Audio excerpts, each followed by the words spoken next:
Hello students.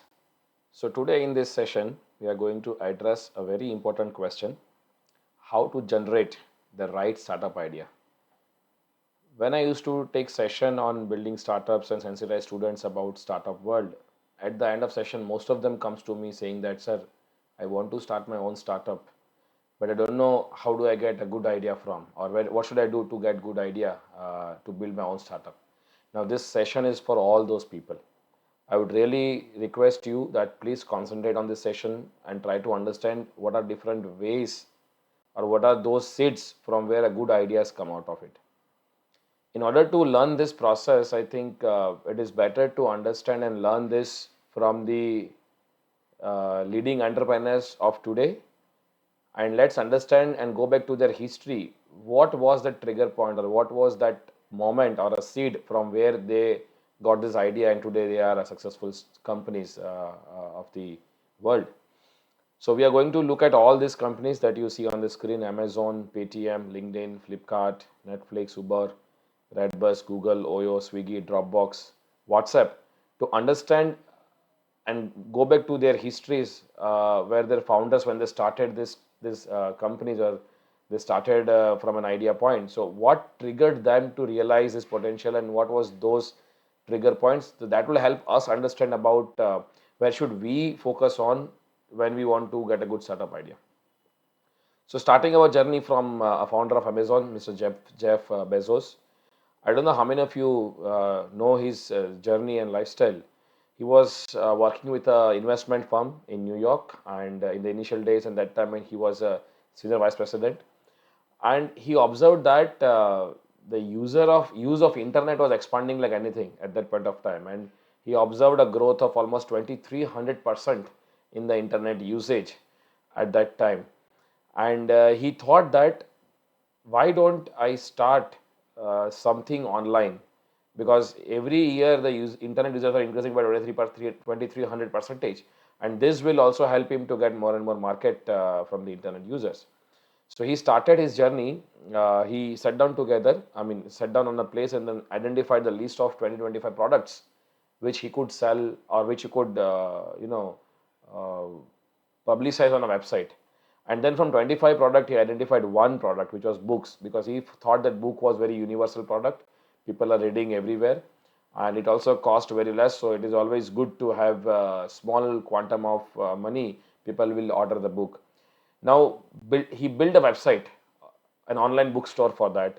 And unlike the physical bookstores, here he has a freedom of not keeping the inventory as such, because the moment he get the order on his website, he goes to a physical store, purchase that book, and deliver that book to the customer who has ordered the book from his platform. So in this process, he was saving a lot of money, because he don't want to have inventory to be acquired, and that's why he could give discount to the users as well, to the customers as well. And then after selling books online, he got the funding. The idea was becoming popular, and then he thought, if books are being sold online, why not everything then? And slowly he kept on adding the different categories in Amazon, and today we see what Amazon is. So now looking at his journey, what was that moment when he got the idea of starting an online e-commerce platform? The point I would suggest, I feel that that point was because of his own knowledge and experience of the industry, because he was working for an investment firm. He knows what is going to get trend, and he observed that internet usage was increasing by 2300 percentage every year. So he thought that internet is something which is going to be boom, based on his knowledge and experience. So your knowledge and experience solves the purpose of triggering those ideas. So that is Amazon, right? So now let us look at the journey of Oyo founder, Mr. Ritesh Agarwal. I don't know how many of you know his journey. He's, youngest millionaire of the country, of the world, I think. And he was a very fond of traveling across the country. So he used to travel for different places in hotels, and then he observed that there was no standardization maintained in the hotels, particularly for people like him, where he used to travel many places, but affordability was a concern. So he said that he wants to design. There is a high need in India to design a hotel which was affordable and yet having standard facilities. So that's the point where he got this idea. He started initially, it was difficult for him to convince the hotel owners, but then he got the funding from investor, and then from there he started convincing hotels that look, if you standardize your facilities, you will get more people and more customers, and I'll bring it for you. And then he started giving the names Oyo in there, and he initially started off providing the affordable hotels to the users. That's the area where he was targeting. Now the question was, and today you know what Oyo is, but what was a trigger point? Because he himself was traveling across the country, he realized the pain of a traveler. He thought that in a country like ours, which has huge population, people are traveling from one place to other place every now and then. It's very tedious task for a user to identify the hotels and affordable rate with standard facilities. So he faced the problem himself, and that's the point where he got an idea. So I would put this Oyo into a bucket where I would say that solving your own problem. So the founder himself was facing the problem when he was traveling, and that's the point where he realized that there should be something could be built in this space. So another bucket of idea generation or another trigger point would be solving your own problem. So your own problem could serve as the source of ideas. Now let us look at the founders of Swiggy. It started with Nandan Reddy and Shri Harsh initially. Both of these friends were working on another startup. Swiggy was not their first startup, it's their second startup as such. The first startup was in logistics space, and they started a startup called Bundle initially. They worked on that logistics space. They realized that the potential of online market, everything is delivered at home. So initially, when you want to transport goods from one place to other place, you used to go and book the vehicle and then board the goods to the vehicle and then delivers it to a required place. They realized that there is a potential of building a technology, building a platform for transferring goods from one place to other place, and that they started with that. But with all their efforts in that space, they failed. But they did not give up. They came up with another concept. They realized that if the products are being shipped online, people also wanted to have people might want to have their foods also delivered online at their houses, and this may also help restaurants to keep their seats vacant and reduce their waiting time for the existing customers. And this idea clicked them, and they started working on a concept of this idea, and that's where Swiggy started, right? And then they were in need of another technical guy who could develop the coding, and also then they took Rahul Gemini in their team. That's how Swiggy started. But again, I would like to ask you the same question. The concept of Swiggy came to their mind based on their knowledge and experience.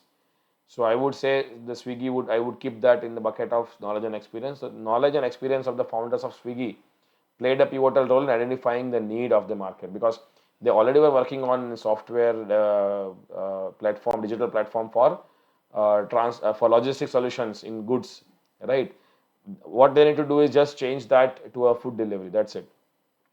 So they had that knowledge experience. They learned a lot of things in that space. They overcome their mistakes, and that's how they launched Swiggy. And today we see what Swiggy is. Let's talk about Paytm. The founder of Paytm is Vijay Shekhar Sharma, and I don't know whether you're aware or not, but in those initial days, they started Paytm with an e-wallet kind of thing. And e-wallet was a concept which was launched in India actually by Paytm, and people were surprised to see e-wallet. We used to have physical wallets where you used to have cash inside that, but they started promoting that. See, in India, the transactions are being made in cash at many places, and people like vegetable keepers and then shopkeepers and then auto rickshaws, they do face a lot of difficulty in having those changes of money. So they don't have those change, and that's where he identified the opportunity, and he thought that why not to introduce e-wallet, wherein if you don't have change, you can transfer virtual money from one account to other account of any value. It may be 2 rupees, 5 rupees, 10 rupees, 11 rupees, whatever it may be. No need to worry about the changes. And that's where the idea started hitting it up. So, but the concept that was started in this space by Vijay Shekhar Sharma, I would say he identified, because even before that, the transaction was really taking place. But I would say he observed the country, he observed the situation, and he realized that there is a need of improving the existing transactions. So I would put that bucket is improving existing services or product is another source of idea, where in case of Paytm, Vijay Shekhar Sharma understood how transactions are being made, and how can you improve that in order to make sure that the difficulty of change does not take place. And that's where they introduced Paytm. That's where the idea came into existence. So Paytm I would put in a bucket of improving existing product and service. These are the three major sources that we have came up across with. Let's look at another startups. LinkedIn. Reddy Hoffman, the founder of LinkedIn, his story is like this. Again, LinkedIn for Reddy Hoffman is another startup. It's not the first startup by Reid Hoffman. Reid Hoffman started the first startup in social net. So he was having that vision that as again the internet usage was increasing at that time, he thought that developing a software will reach to million people and he can create impact. I mean, he can create long impact or high impact on the society. So he has that vision that software is something which can reach to millions of the people. And he then decided to develop a useful software for a million people and then launch it. And then he went to several investors, and investors said that suggested him to take a job for at first, and he got his job in Apple initially. And then the investor asked him that you do a couple of years of job and try to gain the experience of software development, and then start working on an idea. After that job, he resigned, and then that's the point where he thought of developing a startup in an online software platform. He developed the first software called SocialNet. It was a social dating website in those days, and that could gain some of the investors, and investors put their money into it, and then that failed. And then he realized that there is a need or requirement in the software for people or professionals. There were a lot of softwares at that time for social networking, but for professional network, there was no software as such. So he decided to start LinkedIn at that point of time. LinkedIn initial days were very difficult. It was going very, very, very slowly. But today you see so LinkedIn is considered as a professional networks today, and unlike the social network that we have on Facebook and Instagram and other things. So, so understand the journey. Now, Reid Hoffman got this idea of LinkedIn from where? What do you think? Which bucket we should keep LinkedIn into? I would keep LinkedIn in the first bucket, that is knowledge and experience. Based on his knowledge and experience of developing of software and the industry that he was working in, he thought, let us build a software which is useful to the people. So that idea of LinkedIn came into existence. Let's talk about Faninder Sama. I think most of you have heard this story.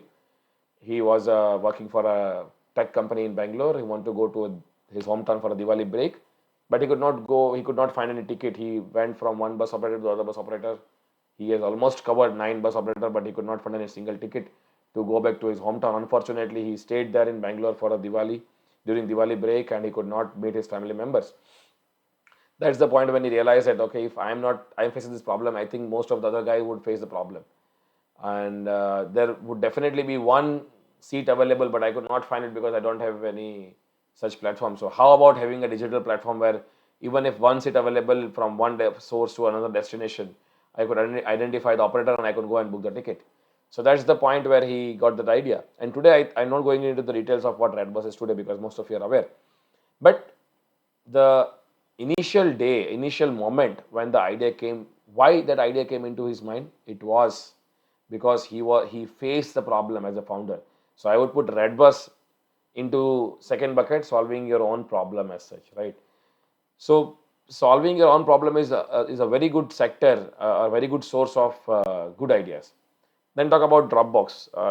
Drew Houston, the co-founder of Dropbox. I'm fortunate to, I learned my entrepreneurship course from Raj Jaswa, who is father of Sujay Jaswa, and Sujay was vice president at Dropbox at that time when I was at IIT for my masters. And he told me this, that Drew Houston, the founder of Dropbox,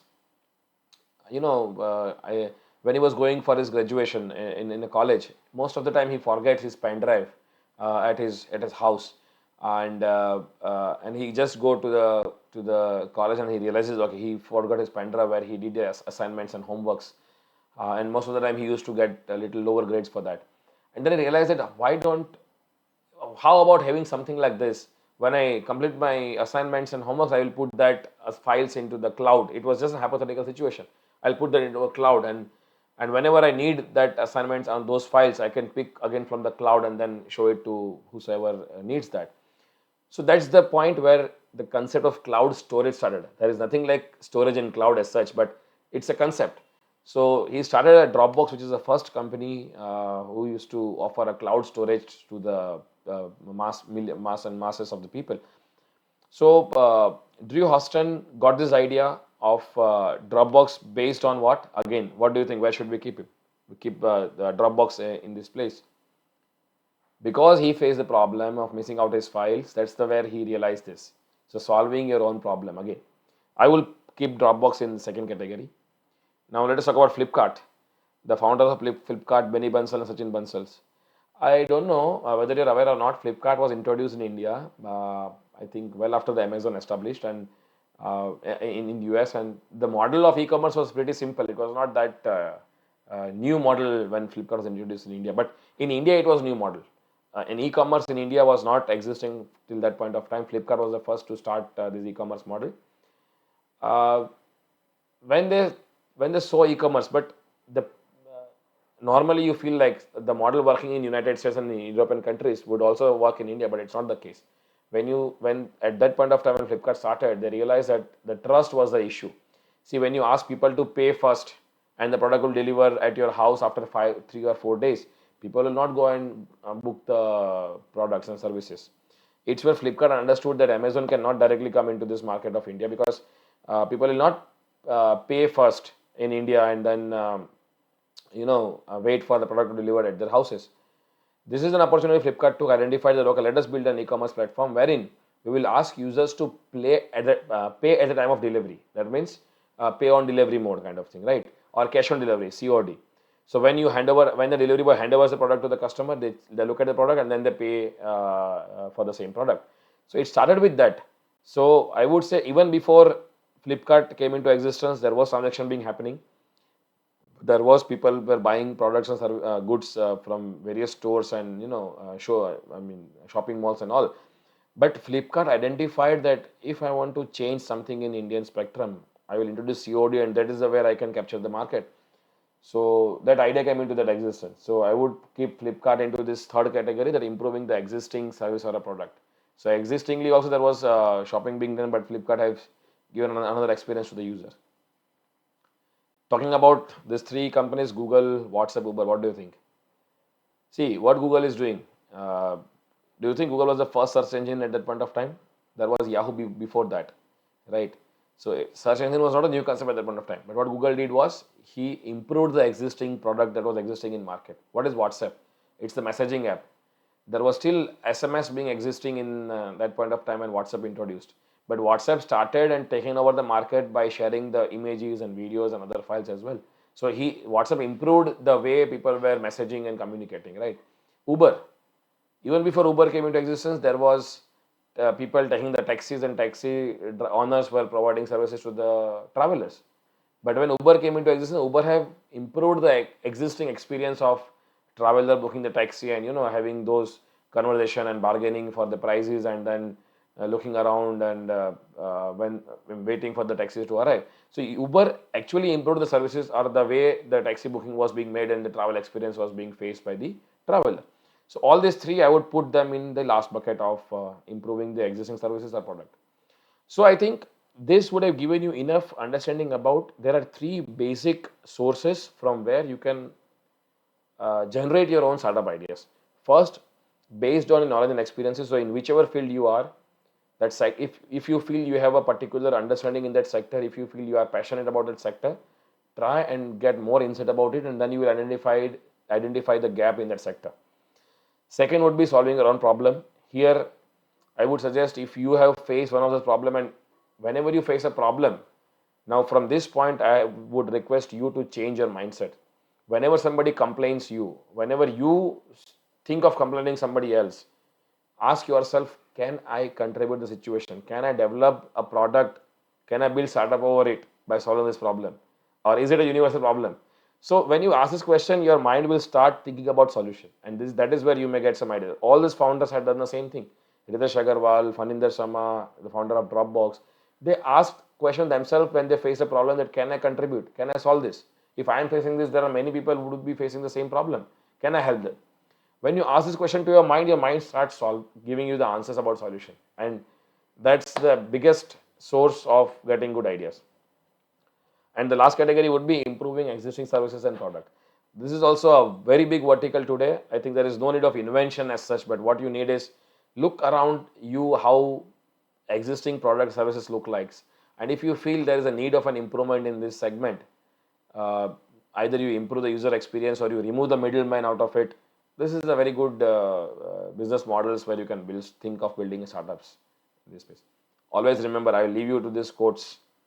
Ideas are nothing without execution. Many times students comes to me and say, okay, sir, I have a startup idea, but I will not share the idea with anybody else. Listen, in this world of 800 crore people, do you think you are the only one who got this idea very first? No. Ideas are nothing without execution. Execution is, I mean, take the major chunk of your energy and efforts, right? Do not be under the impression that whatever idea comes to your mind, no one else would have thought the same. See, this is something which we should understand. It's not only we got this idea first, other people would have also got it. But many times when they got the idea, they did not executed it. That's why they are not visible in today's world. It's not about who got the first idea. See, again, I'm saying this. It's not about who had the first or who had the innovative idea first. It's about who executes it better and become the market leader faster. It's not Uber. I think the founder when they got an idea. It's not about Uber founder got an idea of building something like Uber. Other people would have also got the same idea even before the Uber founder had the idea. But it might have happened that those people have not executed it. Uber founder have executed it. So it's what matter is the execution. Who executes it faster and then become the market leader, right? So I hope this lecture would have given you a brief about how to generate the right startup idea and what it takes to generate the right startup idea. In the next session, we have an activity wherein you will understand what exactly you should do to get good startup ideas out of it. With this, I'll leave you for the next session. Thank you so much.